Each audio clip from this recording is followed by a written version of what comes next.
السلام علیکم ورحمۃ اللہ وبرکاتہ۔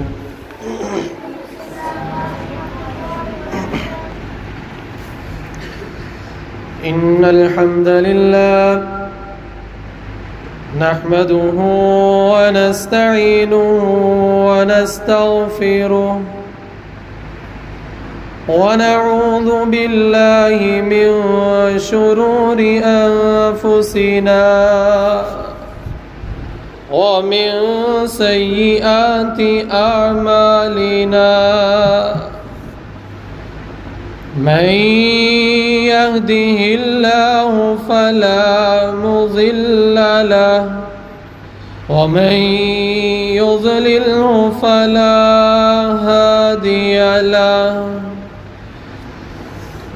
أشهد أن لا إله إلا الله وحده لا شريك له، وأشهد أن محمدًا عبده ورسوله، يا أيها الذين آمنوا اتقوا الله حق تقاته ولا تموتن إلا وأنتم مسلمون، واعتصموا بحبل الله جميعا،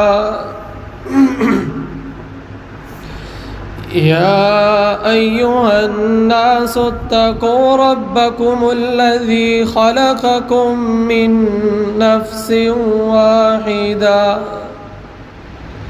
وخلق منها زوجها وبث منهما رجالا كثيرا ونساء، واتقوا الله الذي تساءلون به والأرحام، إن الله كان عليكم رقيبا، يا أيها الذين آمنوا اتقوا الله وقولوا قولا سديدا يصلح لكم أعمالكم ويغفر لكم ذنوبكم، ومن يطع الله ورسوله فقد فاز فوزا عظيما. اللهم صل على محمد وعلى آل محمد كما صليت على إبراهيم وعلى آل إبراهيم إنك حميد مجيد. اللهم بارك على محمد وعلى آل محمد كما باركت على إبراهيم وعلى آل إبراهيم إنك حميد مجيد. قال الله تعالى في القرآن المجيد والفرقان الحميد: ألم نجعل له عينين ولسانا وشفتين. وقال النبي صلى الله عليه وسلم: إن العبد يتكلم بالكلمة ما يتبين ما فيها يهوي بها في النار أبعد ما بين المشرق والمغرب. صدق اللہ العظیم. ہر قسم کی حمد و ثنا کبریائی، بڑھائی، شہنشائی، یکتائی اللہ مالک العلام کے لیے، جس رب نے ہمیں نہ صرف مسلمان پیدا کیا بلکہ ہم پہ بے حد و حساب احسان کیا کہ ہمیں مسلمان گھرانے میں پیدا کیا، اور ہر قسم کے جائز درود و سلام آقا دو جہاں سرور کون و مکا فاطمہ کے بابا حسن و حسین کے نانا حضرت محمد مصطفیٰ صلی اللہ علیہ وسلم کی ذات پر ہوں کہ جن کی بدولت دین اسلام جیسی نعمت ہم تک پہنچی، دین اسلام جیسی نعمت سے اللہ تبارک و تعالیٰ نے ہمیں مالا مال کیا کہ جن کے آنے سے اندھیرے چھٹ گئے، انسان جو ہے وہ ظلمت سے نکل کر روشنی کی طرف گامزن ہو گیا، کہ جن کے آنے سے جو عزتوں کے لوٹیرے تھے عزتوں کے محافظ بن گئے، جو بکریوں کے چرواہے تھے وقت کے حکمران بن گئے۔ معزز سامعین کرام، یہ دین ایسا دین ہے کہ جس انسان نے اس کو اپنایا، دین نے اس کو عزت، رفعت، بلندی عطا کی، اور جس نے اس کو ٹھکرایا، اس کا مذاق بنایا، اسے پسے پشت ڈالا، تو اس دین نے بھی اسے ذلیل و رسوا کر دیا، اسے ظلمت میں اندھیروں میں دھکیل دیا۔ آئیے آج کے خطبہ جمعۃ المبارک کے اندر ہم ان عناصر کا تذکرہ کریں گے، سنیں گے جن کا تعلق زبان کے ساتھ ہے،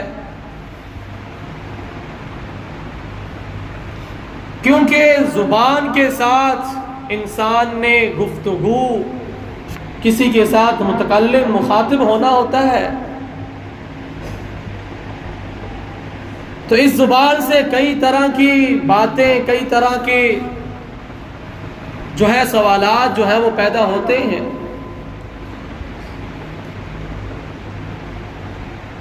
دیکھتے ہیں دین ہمیں اس متعلق، اس زبان کے متعلق کیا رہنمائی کرتا ہے،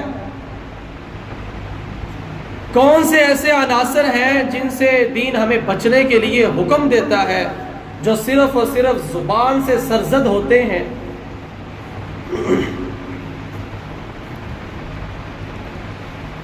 اللہ تبارک و تعالیٰ کا بے حد و حساب احسان ہے، اور اس کی بے شمار نعمتوں میں سے ایک نعمت زبان ہے، کہ اللہ تبارک و تعالیٰ نے انسان کو جو بڑی بڑی نعمتیں عطا کی ہیں ان میں سے ایک زبان بھی شمار کی جاتی ہے۔ اگر دیکھا جائے وہ لوگ جو گونگے بہرے ہیں، اور وہ لوگ جن کو اللہ تبارک و تعالیٰ نے زبان جیسی نعمت سے مالا مال کیا ہے، اس کے اندر بولنے کی طاقت، سکت رکھی ہے، اگر ان دونوں کا کمپیریزن کیا جائے، تقابل کیا جائے، تو وہ انسان جو بول سکتا ہے اس کو زیادہ فوقیت دی جاتی ہے اس انسان پر جو زبان رکھنے کے باوجود تکلم، بات کرنے کی استطاعت، طاقت نہیں رکھتا۔ اللہ تبارک و تعالیٰ قرآن مجید کے اندر فرماتے ہیں أَلَمْ نَجْعَلْ لَهُ عَيْنَيْنِ وَلِسَانًا وَشَفَتَيْنِ، کیا ہم نے اس کے لیے دو آنکھیں اور ایک زبان اور دو ہونٹ نہیں بنائے؟ اللہ تبارک و تعالیٰ نے ہمیں زبان جیسی نعمت دے کر ہم پر یہ پابندی عائد کر دی کہ ہم اس سے سیدھی سچی گفتگو کریں، اس سے وہ بات کریں جو حق پر مبنی بات ہو، اس کو جائز ذرائع کے اندر استعمال کریں، ناجائز ذرائع میں اس کا استعمال نہ کریں۔ اللہ تبارک و تعالیٰ قرآن مجید کے دوسرے مقام پہ فرماتے ہیں یا ایھا الذین آمنوا اتقوا اللہ وقولوا قولا سدیدا یصلح لکم اعمالکم ویغفر لکم ذنوبکم۔ اللہ تعالیٰ کیا فرماتے ہیں؟ اے وہ لوگو جو ایمان لائے ہو، اتقوا اللہ، اللہ سے ڈر جاؤ۔ کس چیز میں ڈرنا ہے؟ آگے فرمایا اللہ سے ڈرو، وقولوا قولا سدیدا، اور سیدھی اور سچی سچی بات کرو، حق پر مبنی بات کرو، جھوٹ مت بولو۔ اور کیا ساتھ ہی فرما دیا یہ کام کر لو گے تو کیا ہوگا؟ یصلح لکم اعمالکم، تمہارے اعمال کی اصلاح کر دی جائے گی، تمہارے اعمال درست کر دیے جائیں گے۔ وَيَغْفِرْ لَكُمْ ذُنُوبَكُمْ، اور تمہارے گناہ جو ہے وہ معاف کر دیے جائیں گے، تمہیں بخش دیا جائے گا۔ اب ان دو آیات کی روشنی کے اندر جو ہمیں دو فائدے، دو سبق جو ملتے ہیں، ان میں سے پہلی بات کہ اللہ سے ڈرتے رہنا چاہیے، یعنی کہ اللہ تبارک و تعالیٰ سے ڈرتے رہنا اور اس کی نافرمانی نہ کرنا، اس سے بچے رہنا۔ ایک تو یہ بات، یہ سبق ہمیں حاصل ہوا، اور دوسرا کہ ہمیں سچی اور سچی گفتگو کرنی چاہیے، حق پر مبنی بات کرنی چاہیے۔ اب ان دو باتوں پر عمل کرنے کا فائدہ کیا ہوگا؟ یصلح لکم اعمالکم ویغفر لکم ذنوبکم۔ اگر ہم اپنی زبان کو درست کر لیتے ہیں، اللہ کی قسم ہمارے اعمال بھی درست ہو جاتے ہیں اور ہمارے گناہ بھی معاف کر دیے جاتے ہیں، ہمیں پتہ بھی نہیں چلے گا۔ اس زبان کے بلبوتے پہ، اس زبان کو صرف کنٹرول کر لینے سے، حضرت ابو ہریرہ رضی اللہ تعالی عنہ بیان کرتے ہیں کہ رسول کریم صلی اللہ علیہ وسلم نے ارشاد فرمایا ان العبد لا يتکلم بکلمہ، کہ بے شک انسان، ایک بندہ ایک ایسا لفظ بولتا ہے ما يتبین ما فیہا، کہ جس کے بارے میں اسے کچھ بھی پتہ نہیں ہوتا، یہوی بہا فی النار، کہ اس کا وبال، اس کی سزا، اس کا جو نتیجہ ہے وہ کیا اخذ ہوگا۔ ابعد ما بین المشرق والمغرب، انسان اس ایک لفظ کی وجہ سے مشرق اور مغرب کے درمیان جو مسافت ہے اس سے بھی زیادہ نیچے جہنم میں چلا جاتا ہے۔ اللہم لا تجعلنا منہم۔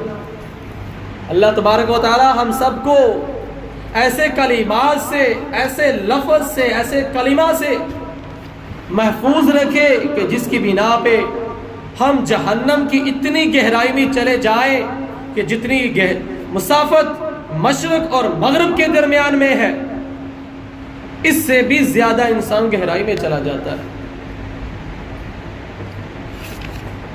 آئیے اب ہم ان عناصر، ان آفتوں کا تذکرہ کرتے ہیں جو زبان سے سرزد ہوتی ہیں، جن کی وجہ سے انسان اللہ تبارک و تعالی سے دور ہو جاتا ہے اور جہنم کا مستحق ٹھہرتا ہے۔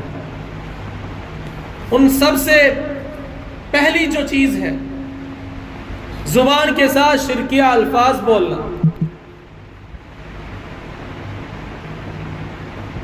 زبان کی سب سے بڑی آفت اور مصیبت ہی یہی ہے کہ انسان اس سے شرکیہ الفاظ بولے۔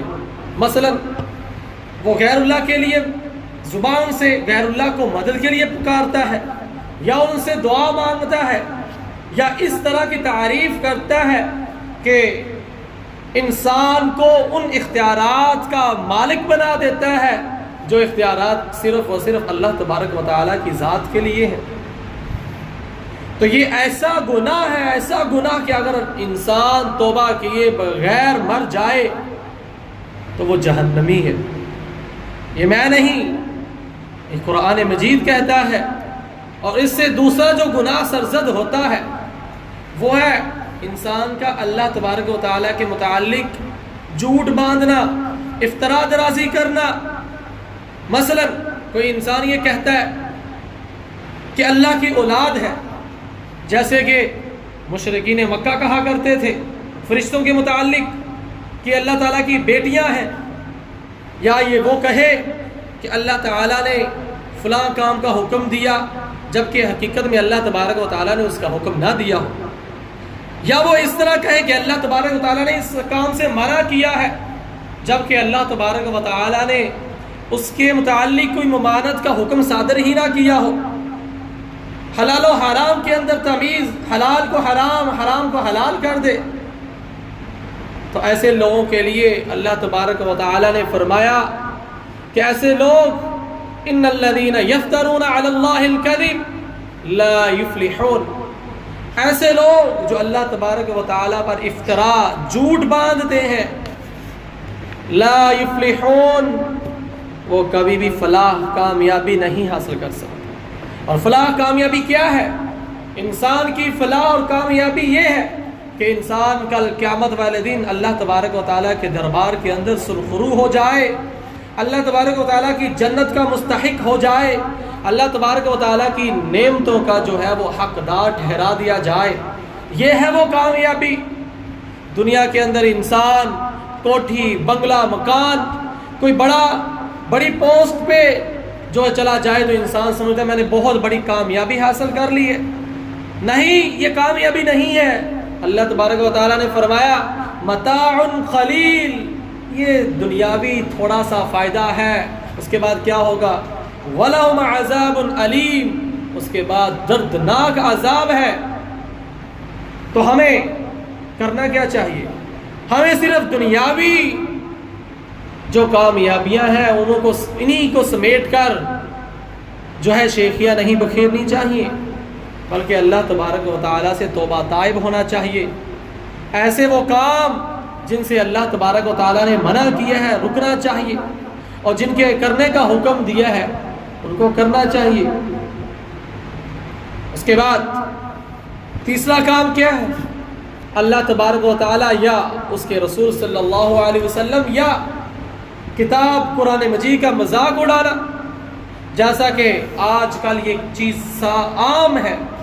جیسا کہ یہ عورت کو، یہ جو پیچھے دن گزرا ہے جس کے اندر عورتوں نے احتجاج کیا، اس کے اندر عورتوں نے کیا کیا؟ پلے کارڈ اٹھا کر کیا کہا؟ میرا جسم میری مرضی. اور نعوذ باللہ یہاں تک کہا گیا کہ اللہ بھی سن لے، رسول بھی سن لے، اور وقت کے حکمرانوں کو بھی پکار کر یہ کہا جاتا رہا کہ ہم عورتیں جو ہے اپنی مرضی، ہمارا جسم ہے، ہم جیسے مرضی اس کو رکھیں، ڈانپیں نہ ڈانپیں، جس طرح مرضی اس کو استعمال کریں. اللہ تبارک و تعالی ہمیں محفوظ فرمائے. اللہ تبارک و تعالی نے کیا فرمایا؟ وَلَئِن سَأَلْتَهُمْ لَيَقُولُنَّ إِنَّمَا كُنَّا نَخُوضُ وَنَلْعَبُ قُلْ أَبِاللَّهِ وَآيَاتِهِ وَرَسُولِهِ كُنْتُمْ تَسْتَهْزِئُونَ لَا تَعْتَذِرُوا قَدْ كَفَرْتُمْ بَعْدَ إِيمَانِكُمْ. اللہ تبارک و تعالی نے فرما دیا، اور اگر آپ ان سے پوچھیں، نبی صلی اللہ علیہ وسلم کو فرمایا کہ اگر آپ ان لوگوں سے پوچھیں تو وہ کہیں گے ہم تو یوں ہی گپ شپ لگاتے ہیں، دل بہلاتے ہیں، جیسے کہ آج کل ہم کرتے ہیں. نعوذ باللہ قرآن مجید کا مذاق بنایا جاتا ہے، اسلام، دین اسلام کا مذاق بنا دیا جاتا ہے. اور اگر کہا جائے تو یہی آگے سے جواب سننے کو ملتا ہے، ہم تو صرف دل بہلانے کے لیے، بورنگ ہو رہی تھی، ایسے ہی مذاق کر رہے تھے، ہنسانے کے لیے بات کر رہے تھے. اللہ کی قسم اللہ تبارک و تعالیٰ نے اس کو کفر قرار دیا ہے۔ کیا فرمایا؟ آپ کہہ دیجئے ان لوگوں سے کہ کیا تم لوگ اللہ کی آیات کو اور اس کے رسول صلی اللہ علیہ وسلم کا مذاق اڑاتے ہو؟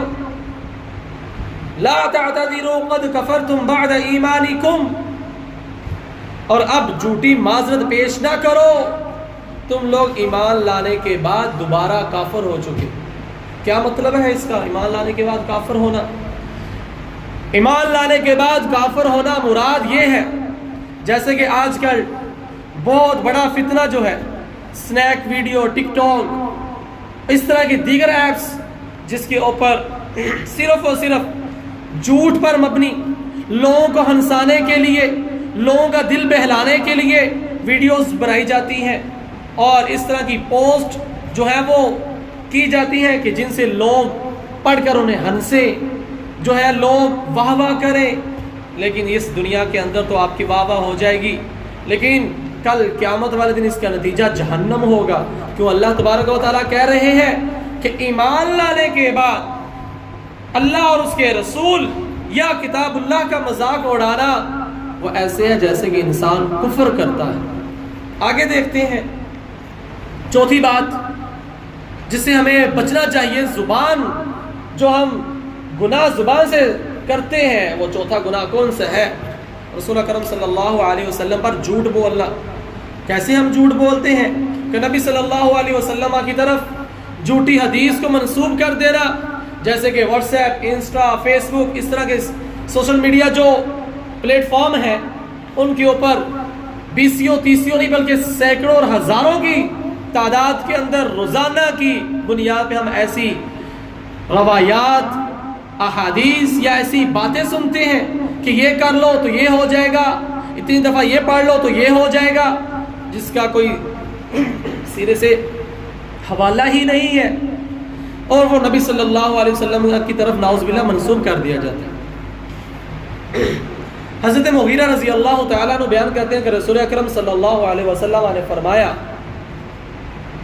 ان کاذبا علی لیس ککذب علی احد من کذب علی متعمدا فلیتبوأ مقعدہ من النار۔ نبی صلی اللہ علیہ وسلم نے فرمایا کہ بے شک تم میں سے کسی کا کسی دوسرے کے اوپر جھوٹ بولنا، جھوٹ گرنا میرے اوپر جھوٹ گرنے کی طرح نہیں ہے۔ جو میرے اوپر جھوٹ گڑے گا، میری طرف ایسی بات کو منسوب کرے گا جس کو میں نے نہیں کیا، جس کا میں نے حکم نہیں دیا، من کذب علی متعمدا فلیتبوأ مقعدہ من النار، تو وہ اپنا ٹھکانہ جو ہے وہ جہنم کو سمجھ لے۔ جو شخص جان بوجھ کر ایسی بات جو دین اسلام کے اندر نہیں ہے، جو رسول اللہ صلی اللہ علیہ وسلم سے صادر نہیں ہے، اس کو نبی صلی اللہ علیہ وسلم کی طرف منسوب کرے، تو ایسا شخص اپنا ٹھکانہ جو ہے وہ جہنم کو بنا لے۔ اور اسی طرح نبی صلی اللہ علیہ وسلم نے دوسری جگہ فرمایا، من یقل علی ما لم اقل فلیتبوأ مقعدہ من النار، جس نے میری طرف ایسی بات کو منسوب کر دیا جو میں نے نہیں کہی، تو وہ اپنا ٹھکانہ جہنم بنا لے۔ میرے بھائیوں، معزز سامعین کرام، معزز طلباء کرام، یہ ایسا گناہ ہے، مجھ سمیت ہم سب اس میں لتھڑے ہوئے ہیں، ہم سب اس کے اندر شامل ہیں۔ کیوں؟ کیونکہ جانتے ہوئے ہم انجان بن جاتے ہیں، اور ایسی بات سرزد ہمارے منہ زبان سے ہو جاتی ہے جس کا دین اسلام سے کوئی تعلق ہی نہیں ہے، کوسوں دور اس کا تعلق نہیں ہے۔ جیسے کہ ابھی آپ دیکھ لیں، دین اسلام کے اندر ایسی رسم و رواج، ایسی رسومات کو ادا کرنا جن کا دین اسلام کے اندر کوئی حکم، کوئی سرے سے کوئی ایسا کام نبی صلی اللہ علیہ وسلم سے صادر ہی نہیں ہے جو ہم کرتے ہیں۔ اس کی مثال آپ آگے ہم دیکھیں گے، محرم الحرام کے اندر ایسی رسومات ادا کی جاتی ہیں، اس کے بعد ربیع الاول کے اندر جشن عید میلاد النبی نعوذ باللہ منایا جاتا ہے، اور اسی طرح آگے پھر سفر کے اندر، رجب کے اندر جو رسومات کو ادا کیا جاتا ہے جن کا تعلق دین اسلام سے کوسوں دور تک نہیں ہے، تو ایسی چیز کو نبی صلی اللہ علیہ وسلم کی طرف منسوب کرنا، جو شخص ایسا کرے گا وہ اپنا ٹھکانہ جہنم بنا لے۔ آگے چلتے ہیں۔ اس کے بعد پانچویں چیز غیر اللہ کی قسم کھانا۔ اللہ کی قسم یہ ایسی بات ہے جو آج کل سرے بالکل ایسے ہے جیسے کہ ہم میں سے ہر کوئی اپنا نام یا کھانا کھائے بغیر جیسے انسان نہیں رہ سکتا، ایسے ہی آج کل جو ہے قسم اٹھانا یہ ایک مشغلہ بن چکا ہے۔ آئیے دیکھتے ہیں، نبی صلی اللہ علیہ وسلم نے فرمایا لا تحلفوا بآبائکم ولا بأمہاتکم ولا بأندادی ولا تحلفوا الا باللہ ولا تحلفوا باللہ عز وجل الا وانتم صادقون۔ نبی صلی اللہ علیہ وسلم نے فرمایا تم اپنے باپوں کی، اپنی ماؤں کی اور شریکوں کی یعنی کہ غیر اللہ کی قسم نہ اٹھایا کرو، اور صرف اللہ ہی کی قسم اٹھایا کرو، اور اللہ ہی کی قسم تب اٹھانی ہے جب تم سچے ہو۔ اگر تم جھوٹے ہو تو قسم نہ اٹھاؤ، اگر تم سچے ہو پھر قسم اٹھانی ہے تو صرف اور صرف اللہ کی قسم اٹھانی ہے۔ اور آج کل ہم کیا کہتے ہیں؟ ہم کہتے ہیں بھائی اپنے بیٹے کی قسم کھاؤ، اپنے باپ کی قسم اٹھاؤ، اپنی ماں کی قسم اٹھاؤ، فلاں کی قسم اٹھاؤ، فلاں کی قسم اٹھاؤ، قرآن مجید کی قسم اٹھاؤ۔ اللہ کی قسم، اللہ کے علاوہ کسی کی قسم اٹھانا جائز نہیں ہے۔ اور اسی طرح چھٹی چیز جو ہماری زبان سے سرزد ہوتی ہے، عمومی گفتگو میں جھوٹ بولنا۔ اللہ کی قسم یہ ایسا گناہ ہے، ایسا گناہ ہے کہ تمام برائیوں کی جڑ ہے۔ نبی کریم صلی اللہ علیہ وسلم نے فرمایا علیکم بالصدق فإن الصدق يهدي إلى البر وإن البر يهدي إلى الجنة وما يزال الرجل يصدق ويتحرى الصدق حتى يكتب عند الله صديقا۔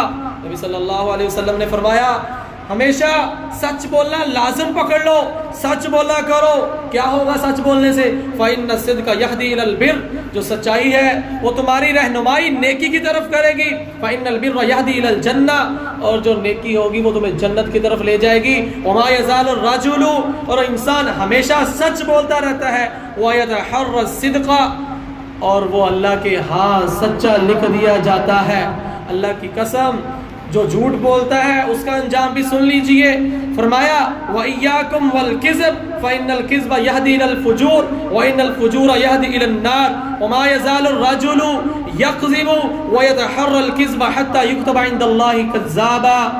نبی صلی اللہ علیہ وسلم نے فرمایا جھوٹ سے بچو، فَإِنَّ الْكِذْبَ يَهْدِي إِلَى الْفُجُورِ، جو جھوٹ ہے وہ گناہ کی طرف لے جاتا ہے۔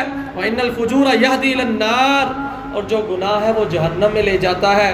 وما يزال الرجل يكذب ويتحرى الكذب حتى يكتب عند الله كذابا۔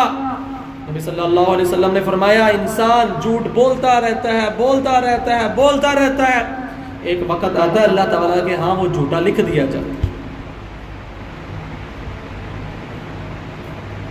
میں اللہ تعالیٰ سے دعا کرتا ہوں کہ اللہ تبارک و تعالیٰ جھوٹ جیسی بیماری سے ہم سب کو محفوظ فرمائے۔ آپ کے سامنے ایک واقعہ بیان کر کے اپنی بات کو ختم کیے دیتا ہوں۔ نبی صلی اللہ علیہ وسلم کے پاس ایک آنے والا آتا ہے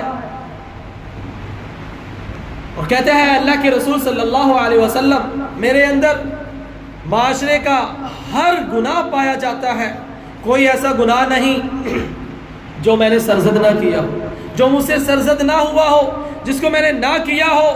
میں صرف ایک ہی کام کر سکتا ہوں جس کی آپ مجھے نصیحت کریں۔ تو نبی صلی اللہ علیہ وسلم نے فرمایا جھوٹ بولنا چھوڑ۔ اس انسان نے کہا اے اللہ کے رسول صلی اللہ علیہ وسلم میں جب تک زندہ رہوں گا کبھی جھوٹ نہیں بولوں۔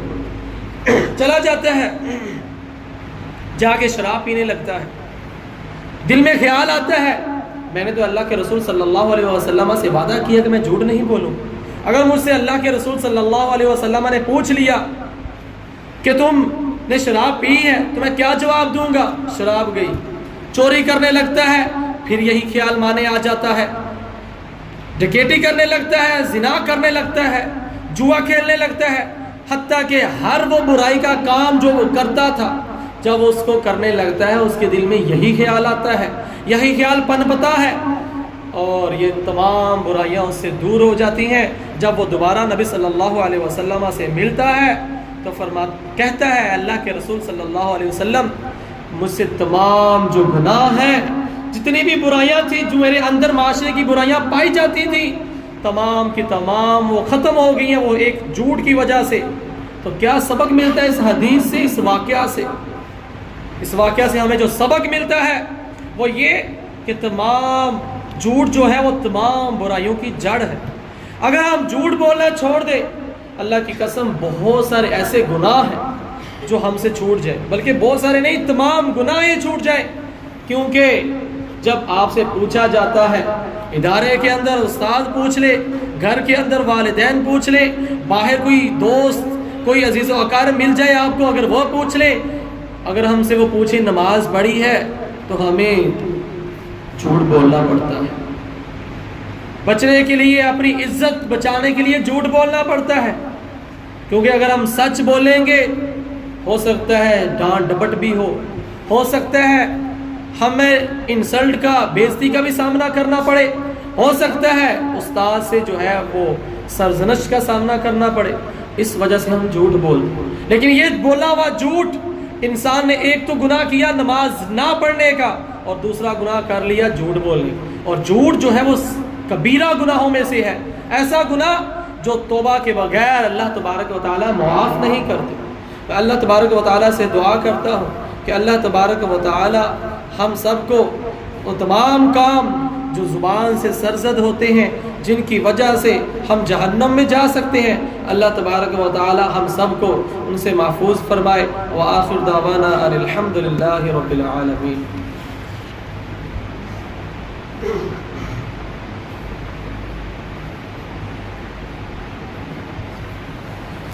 نحمده ونصلي على رسوله الكريم، اما بعد فاعوذ باللہ من الشیطان الرجیم۔ معزز سامعین کرام، آج ہم نے جو سبق درس سنا اس کے اندر ہم نے ایسے اعمال، ایسی باتیں، ایسی آفتیں جو زبان سے سرزد ہوتی ہیں، ہم نے 6 آفتیں جو تھیں ان کا تذکرہ سنا، احادیث، قرآن آیات کی صورت کے اندر، اور باقی کچھ ایسی چیزیں ہیں جو باقی ہیں، ان کا تذکرہ میں ویسے مجمل ان کے نام آپ کے سامنے رکھ دیتا ہوں تاکہ آپ کے ذہن میں وہ کام بھی رہے۔ 7ویں چیز جو زبان سے انسان سرزد کرتا ہے وہ جھوٹی گواہی دینا۔ انسان اپنے دوست، عزیز و اقارب، اپنے والدین، ان کی عزت بچانے کے لیے، کسی بھی قسم کے لیے پتہ ہوتا ہے کہ یہ جھوٹے ہیں، لیکن اس کے باوجود ان کی گواہی دیتا ہے۔ اس کے بعد 8ویں چیز جھوٹی قسم کھا کر کسی چیز کو فروخت کرنا اور احسان جتلانا۔ 9ویں چیز کسی کو ہنسانے کے لیے جھوٹ بولنا، جیسے کہ آج کل یہ ہمارے ادارے کے اندر، محلے کے اندر، گھروں کے اندر، ملک کے اندر، ہر جگہ پہ یہ چیز عام ہے۔ اس کے بعد 10ویں چیز کسی کا مذاق اڑانا یا برے القاب سے پکارنا، یہ بھی زبان سے ہوتا ہے۔ مذاق اڑایا جاتا ہے، کسی کو چھوٹا دکھانے کے لیے، حقیر سمجھانے کے لیے جو ہے ہم اس کا مذاق بناتے ہیں اور برے القاب سے پکارتے ہیں، اور یہ بھی بہت بڑا کبیرہ گناہ ہے۔ اس کے بعد 11ویں چیز جو ہے غیبت کرنا، اللہ کی قسم یہ بہت بڑا، یہ بھی ایک اپنے اندر بہت بڑا گناہ ہے۔ اور اسی طرح جو 12ویں چیز ہے چغل خوری کرنا، اور اسی طرح 13ویں چیز گالی گلوچ کرنا، اور 14ویں چیز لعن طعن کرنا، یہ بھی بہت بڑا ایک گناہ ہے۔ اور اسی طرح 15ویں چیز جو ہے وہ ہے بہتان لگانا، کہ انسان نے کام کیا نہیں لیکن کہہ دینا کہ اس نے یہ کام کیا، بہتان لگا دیا، اس کی عزت پہ داغ لگا دیا، اس کو بدنام کر دیا، بہت بڑا گناہ ہے۔ یہ 15 ایسی آفتیں ہیں، اس کے علاوہ اور بے شمار آفتیں ہوں گی، لیکن یہ بڑی بڑی 15 آفتیں ہیں کہ جو ہماری زبان سے سرزد ہوتی ہیں، تو ہمیں ان پر کنٹرول کرنا چاہیے، ان پہ قابو۔ اگر ہم ان میں سے کسی ایک کو بھی، کوئی ایک بھی ہم کرتے ہیں، تو ہمیں کوشش کرنی چاہیے کہ ہم اللہ تبارک و تعالیٰ سے جو ہے اس کے لیے توبہ کریں اور اس کو دوبارہ نہ کرنے کے لیے اللہ سے وعدہ کریں۔ اسی طرح نبی صلی اللہ علیہ وسلم کی ایک دو حدیث آپ کے سامنے رکھ کے بات ختم کرتا ہوں۔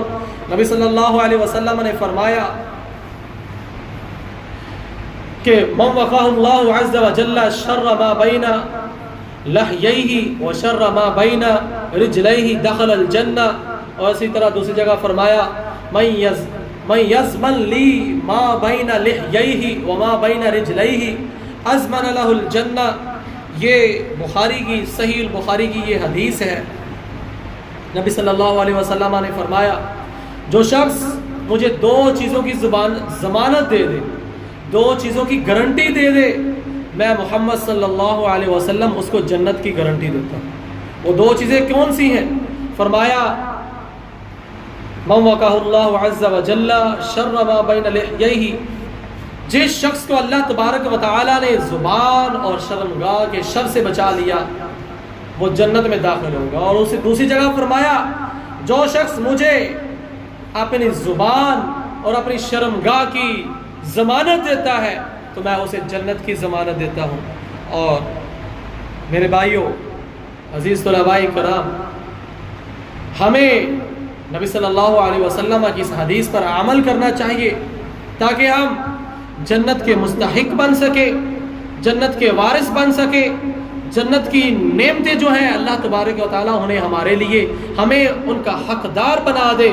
اللہ تبارک و تعالیٰ سے دعا ہے اللہ تبارک و تعالیٰ میرا بیان کرنا اور آپ سب بھائیوں کا سننا، اللہ تبارک و تعالیٰ ہم سب کو اس پر عمل کرنے کی توفیق عطا فرمائے۔